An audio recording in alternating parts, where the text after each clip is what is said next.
Bienvenidos todos. Les pido de favor que vayamos a la página 55. Recuerden que estamos viendo los entes que integran a la administración pública centralizada de nuestro país. Y uno de los que yo les comentaba que lo integran precisamente es la Consejería Jurídica. Entonces, en la página 55, en la parte del medio, dice lo siguiente: Consejería Jurídica del Ejecutivo Federal. Esta oficina de apoyo presidencial, considerada en la Ley Orgánica de la Administración Pública Federal como órgano centralizado, en nuestra opinión, ese calificativo no corresponde a su verdadera naturaleza. Se trata del asesor jurídico del titular del Ejecutivo, tarea que anteriormente realizaba el Procurador General de la República. La tarea de consejero jurídico prevista en el apartado A del artículo 102 de la Constitución Política de los Estados Unidos Mexicanos está asignada a la Consejería Jurídica del Ejecutivo Federal. El titular de la Consejería Jurídica dependerá de modo directo del Presidente de la República, quien lo nombrará y removerá de manera discrecional. Para ser consejero jurídico se deben cumplir los mismos requisitos que para ser Procurador General de la República. La Consejería Jurídica se regirá por los ordenamientos acerca de presupuesto, contabilidad y gasto público federal, aplicables a las dependencias del Ejecutivo. En el reglamento interior de la Consejería se determinará la competencia de las unidades administrativas, así como el sistema de suplencias y delegación de facultades. A la Consejería Jurídica le competen los asuntos siguientes y ahí viene el listado. Explico esto. ¿Qué debemos de entender entonces por el consejero jurídico? El consejero jurídico es un asesor en materia legal para el presidente de la República. Recuerden que el presidente de la República, al final de cuentas, está haciendo valer el Estado de Derecho en un país, en la administración precisamente de un país.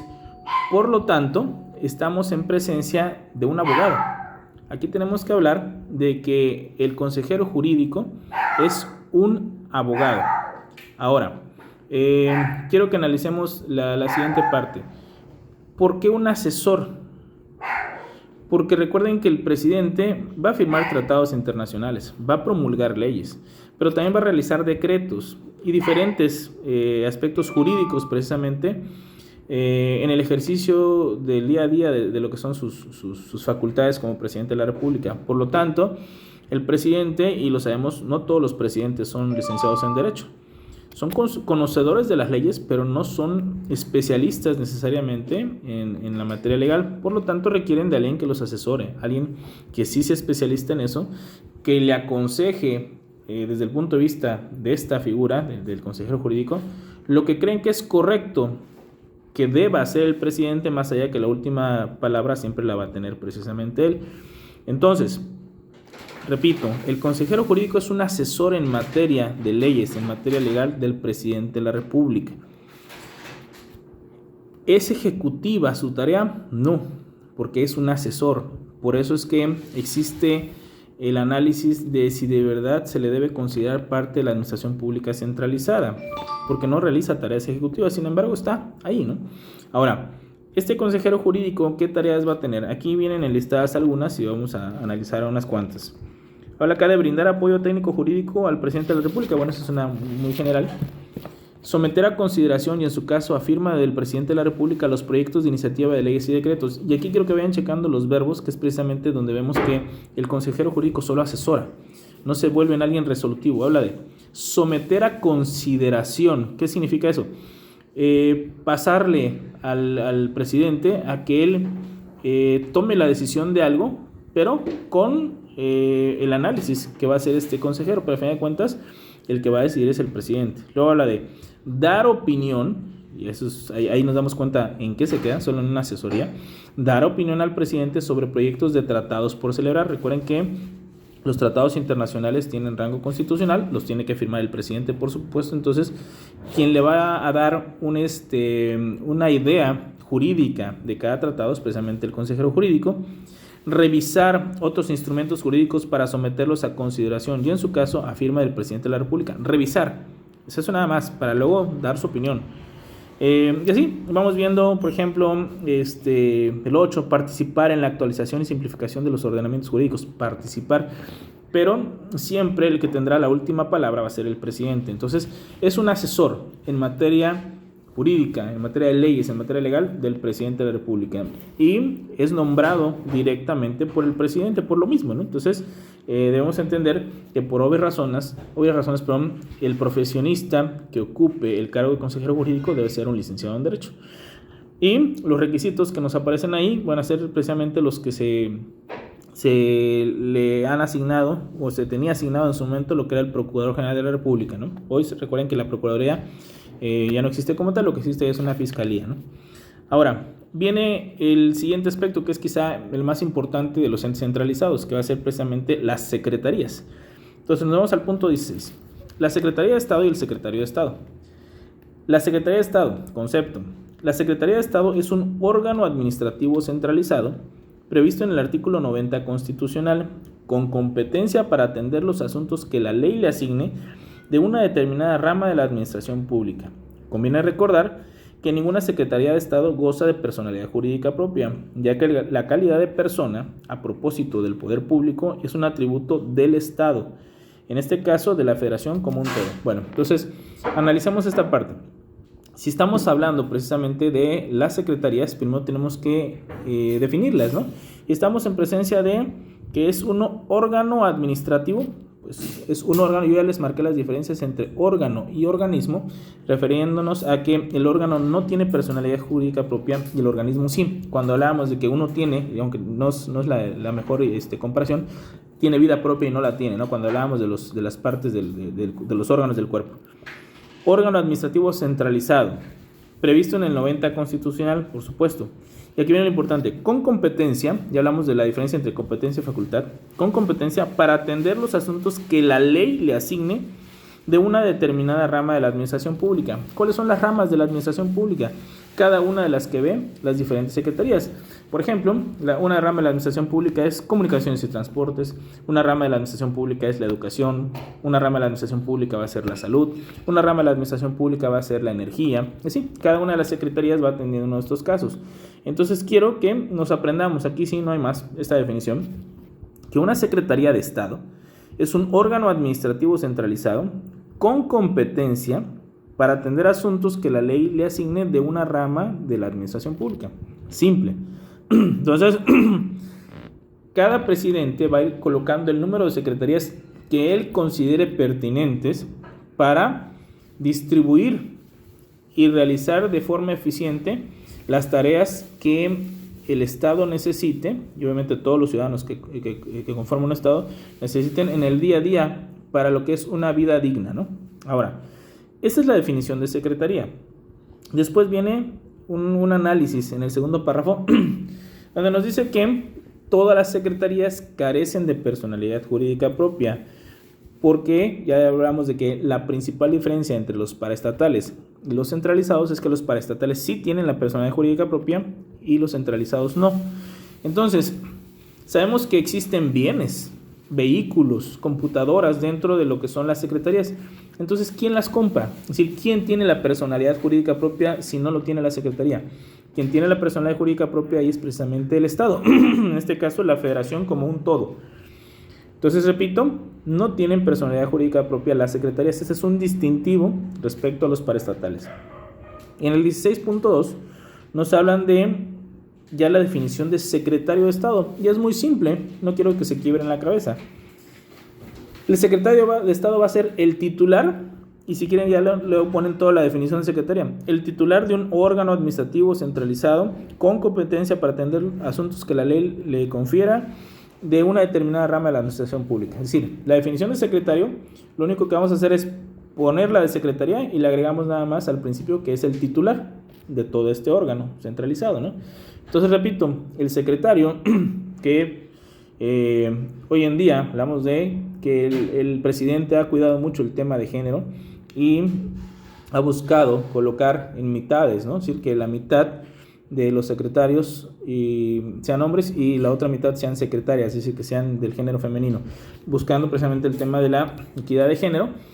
Y lo único que tenemos que, repito, entender es que es el titular de este órgano quien va a llevar las riendas de una secretaría en el entendido de que aunque seas el titular de la Secretaría, estás bajo el mando directo jerárquico del presidente de la República, que es quien verdaderamente va a decir lo que se hace en esa Secretaría. Ahora,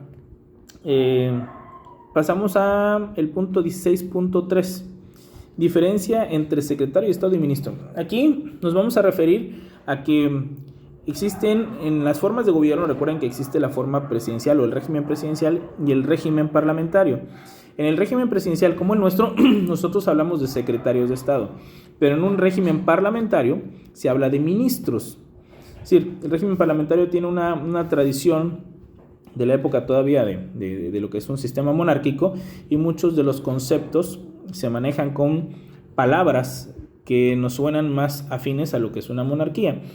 Sin embargo, las tareas van a ser muy parecidas, pero van a haber algunas diferencias. Veamos entonces, diferencia entre secretario de Estado y ministro, punto 16.3. Generalmente, el secretario es figura de un régimen presidencial y el ministro de un sistema parlamentario, ambos al frente de órganos administrativos centralizados, secretaría o ministerio. La diferencia fundamental entre secretario de Estado y ministro radica en que el primero no es responsable frente al órgano legislativo, en tanto que el ministro sí tiene plena responsabilidad ante el Parlamento. El secretario puede ser destituido por el presidente y excepcionalmente por el legislativo. El ministro lo es por el Parlamento. Es oportuno comentar que en algunos sistemas presidenciales se utiliza el término ministro para calificar a quien, según nuestro derecho, sería un secretario de Estado. En otros más, existen unos y otros que presentan fundamentalmente diferencias de rango, por ejemplo, Guatemala, Colombia y El Salvador. En el primer supuesto y en el segundo, Argentina. Aclaro esto. Quiero que hagan un cuadro comparativo, de hecho se los voy a pedir como uno de los trabajos para lo que será este parcial. Un cuadro comparativo que diferencie lo que es el secretario del ministro. De entrada aquí nos empieza a decir que diferencia número 1, el secretario pertenece a un régimen presidencial, el ministro pertenece a un régimen parlamentario, primera diferencia. En base a esta diferencia vamos a sacar una segunda diferencia, que nos va a decir que el ministro rinde cuentas al Parlamento. En el sistema parlamentario, recuerden que quien lleva la fuerza es el Parlamento, es decir, por lo tanto le rinde cuentas al legislativo.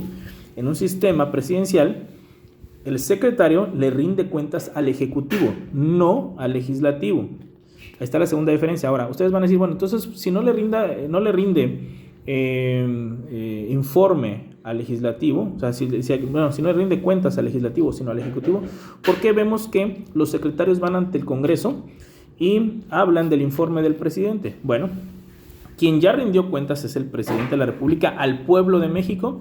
Obviamente tiene que presentar un informe a los diputados y a los senadores, que son los representantes populares, en este caso el Poder Legislativo.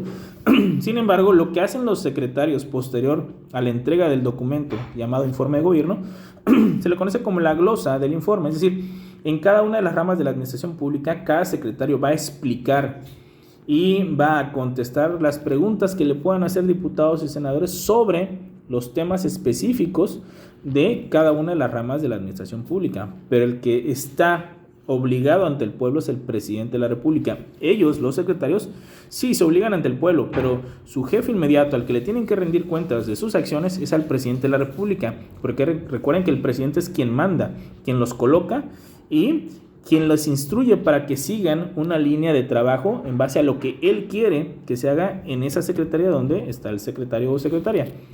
Ahora, estamos entonces ante una segunda diferencia, que es ante quién rinde cuentas. Viene una tercera diferencia, que es natural. ¿Quién te puede nombrar y quién te puede remover? Te va a nombrar, siendo ministro, el Parlamento, y por lo tanto te puede remover, es decir, te puede correr del cargo también el sistema, te va a nombrar el Parlamento, y por lo tanto te puede correr el Parlamento. Por lo tanto, al ministro lo nombra o lo destituye el Poder Legislativo. En el caso de un secretario, es nombrado y es removido por el titular del Ejecutivo, el presidente de la República. Entonces vamos dando cuenta cómo dos poderes distintos son los que nombran y remueven. En el caso del secretario, el Ejecutivo; en el caso del ministro, el Parlamento. Y en el último punto, o en el último párrafo, nos hacen un análisis de algunos países que, aunque utilicen la palabra ministro, realmente estamos en un sistema presidencial en donde en estricto sentido deberíamos de llamarle, o le deberían de llamar secretarios. Es un análisis, una crítica aquí por parte de lo que es el autor. Por ejemplo, vamos a centrarnos en nuestros vecinos, Guatemala. Guatemala tiene un sistema presidencial porque tiene un presidente de la República. Tienen un sistema, un estado centralista. Sin embargo, ellos tienen un sistema presidencial, no un sistema parlamentario. Por lo tanto, lo que nosotros llamamos secretarios, pues lo lógico es que también le llamaran secretarios si tienen un sistema presidencial. Sin embargo, ustedes han escuchado en las noticias, recuerden que tenemos un vínculo muy cercano con los medios de comunicación guatemaltecos, en donde hablan de el Ministerio de Educación, el Ministerio de Salud, y quien dirige precisamente estos ministerios es un ministro de Salud o un ministro de Educación. Bueno, entonces esto viene más por un tema de una tradición en el nombre que se le da a los cargos. Sin embargo, en estricto sentido estamos en presencia de secretarías, porque estamos en un sistema presidencial y porque se le rinde cuentas al presidente al no tener un sistema parlamentario en el país vecino, ¿no? Pero bueno, esto es para que lo veamos a manera de excepción. Entonces, repito, ahí yo les marqué algunas diferencias. En algún momento les voy a pedir un cuadro comparativo para que ustedes me lo puedan hacer llegar como un trabajo. Ahora, 16.4, las secretarías de Estado en México. Toda esta parte les voy a pedir que la lean. Realmente es un tema referencial, histórico, de antecedentes, para que sepamos por qué nuestras actuales secretarías están acá, en donde va a hacer el autor del texto un análisis desde la época de la colonia hasta la época actual de cómo fue evolucionando el número y composición de secretarías, es decir, los nombres que tenían, los temas que atendían, y nos vamos a dar cuenta por obvias razones que con el paso del tiempo se han ido incrementando, se han ido volviendo más complejos los temas, han surgido nuevos temas, con la evolución de la sociedad surgen nuevos temas. Recuerden que nada más el tema del petróleo se tiene hoy en día como algo primordial y fundamental, la energía eléctrica también, pero hubo un momento en donde la energía eléctrica no existía como tal. El tema del petróleo no había sido explorado, por lo tanto no existían algunas secretarías. Conforme fue evolucionando se han ido haciendo necesarias algunas, hasta que llegamos a las secretarías que ustedes investigaron ya en el trabajo que les dejé. Por lo tanto, de esa página, que sería la página 57, donde está el 16.4 al punto 17, repito, léanlo, analícenlo, ahí vamos a ir viendo por qué tenemos en la actualidad estas secretarías. Es decir, cómo va evolucionando. Cada gobierno también le va dando su tinte, ¿no? Por ahí ustedes seguramente ya checaron que algunas secretarías que el sexenio pasado tenían un nombre, hoy cambiaron a otro, precisamente con el perfil y la identidad del actual presidente. Es decir, él va dándole también sentido a lo que él considera que es correcto en la administración pública de nuestro país. La página 61 empieza la competencia de cada Secretaría de Estado. De este punto, que es del 17 y hasta la página 69, donde termina con la Secretaría de Turismo y lo que puede hacer. De igual forma, esto no lo vamos a leer ahorita, vamos a hacer más un ejercicio venidero, en donde yo tal vez les vaya haciendo algunas preguntas en específico. Ya decidiré si lo hago por escrito o hacemos videoconferencia, en donde me tendrán que ir contestando precisamente algunas de las funciones específicas de la Secretaría. Creo que es algo muy simple. Por ejemplo, dice acá: vigilar la observancia de las leyes laborales relativas al artículo 123 constitucional, pues sabemos que la Secretaría del Trabajo y Previsión Social. Si nos vemos a la protección ambiental, bueno, Secretaría de Medio Ambiente y Recursos Naturales. Si hablamos de la Secretaría que se hace cargo del petróleo, pues Secretaría de Energía. O sea, son temas muy fáciles, ¿no? Pero sí léanlo para tener una referencia. Solamente que recuerden que hay muchas secretarías, bueno, no muchas secretarías, hay algunas secretarías que hoy en día ya no existen, de las que aparecen acá. Por ejemplo, la Secretaría de la Reforma Agraria hoy ya no existe. Sin embargo, varios de los temas que analizaban ahí las hace hoy otra secretaría. Dentro de lo que son el apartado de la Secretaría de, te les digo cuál, Desarrollo Social, que hoy ya llamamos Secretaría del Bienestar, también hay algunos temas que han sido modificados. Y así vamos a ir viendo cómo la evolución de las secretarías de la época de Felipe Calderón, que son esas que están acá, a las actuales de Andrés Manuel López Obrador, pues se van modificando en base a lo que el actual gobierno considera que es lo correcto o necesario para darle una mejor administración al país. Ahora, vamos entonces a la página 69, donde vamos a continuar, es en el punto 18, donde dice la Secretaría de Estado y su titular. Bueno, ya dimos la definición de secretaría y de secretario. Lo que viene aquí es un análisis en el punto 18.2, en donde nos va a hablar del carácter político y administrativo del secretario de Estado. Léanlo con calma, pero yo lo que quiero que entendamos es que lo vimos con el tema del presidente. Si el presidente tiene una faceta política, pero también tiene una faceta administrativa, el secretario también. Un secretario administra de forma diaria. Por ejemplo, el secretario de Salud tiene que ver que se compren los medicamentos necesarios, que se provea a todos los hospitales del país precisamente de todos esos medicamentos, que se construyan los hospitales, que se compren las camas que se requieren en los hospitales, que se paguen los sueldos de todo el personal que trabaja en el sector salud. Eso es administrar. Pero también va a ayudar en la tarea política, es decir, en el ejercicio del poder, que obviamente se debe hacia el presidente de la República, de tal suerte que a un secretario de Estado lo pueden mandar a un informe de gobierno en representación del presidente de la República a escuchar el informe del gobernador de Chiapas, de Tabasco, de Oaxaca, etcétera, y llevará un mensaje a nombre del presidente, precisamente para que ahí hable a los chiapanecos o a los oaxaqueños, a los tabasqueños, a nombre del presidente. Entonces ahí esa parte ya no es administrar, ahí no estás administrando, ahí lo que estás es precisamente fortaleciendo el vínculo político de poder, el ejercicio del poder del presidente a través de la persona del secretario. Entonces ahí vamos viendo cómo el secretario hace política. Todos los secretarios en su momento creo que tienen una aspiración natural de poder ser presidentes de la República, es decir, están a un paso de serlo. Entonces los diferentes secretarios buscan figurar en el ámbito político.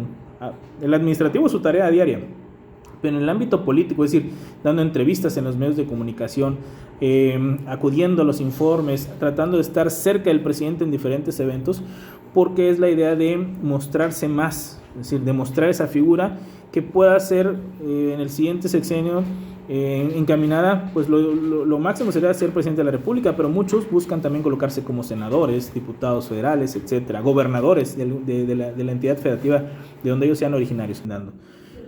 Pero al final del día están en el ejercicio político, más allá de la parte administrativa, es decir, en ese ejercicio del poder, de fortalecer el poder para el presidente, pero también para encumbrarse ellos en la esfera política, independientemente de su tarea diaria, que es precisamente esta de administrar una rama de la administración pública, ¿no? Salud, educación, etcétera.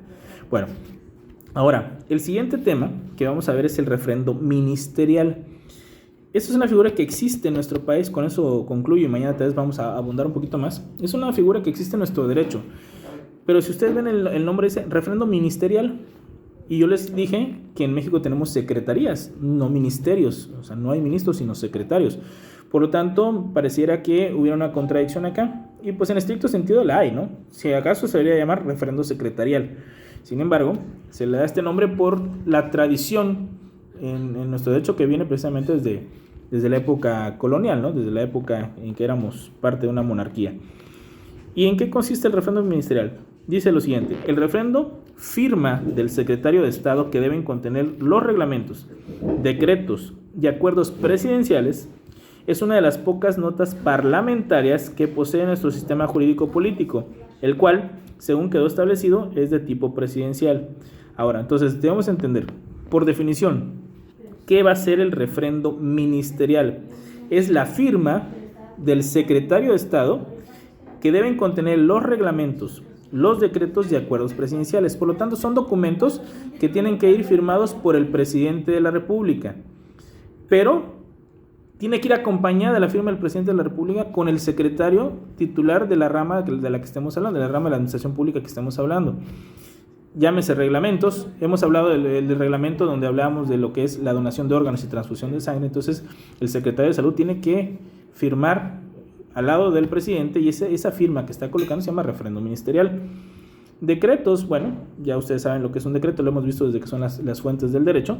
Y los acuerdos presidenciales, documentos en los que no es necesariamente un pacto, sino es un documento en donde el superior y el inferior llegan a un punto sobre algo que se tiene que ejecutar y por lo tanto firma el titular, que es el responsable ante el pueblo, que es el presidente de la República, acompañado de la firma del secretario del ramo, es decir, del área que estemos viendo. Entonces, el referendo ministerial es una firma que acompaña a la del presidente en estos tres tipos de documentos: reglamentos, decretos y acuerdos presidenciales. Ahora, aquí lo importante es analizar qué naturaleza va a tener precisamente el referendo ministerial. Y nos hablan aquí, en los incisos que vienen a continuación, si es un acto de solidaridad. Y nos dice el autor, no puede ser un acto de solidaridad. El presidente no necesita de la solidaridad de un secretario. ¿El secretario que refrenda se responsabiliza del acto? No, tampoco. ¿Por qué? Porque el presidente de la República es el único responsable de los actos administrativos ante el pueblo, porque es él al que se eligió en la elección, no a los secretarios, por lo tanto, tampoco.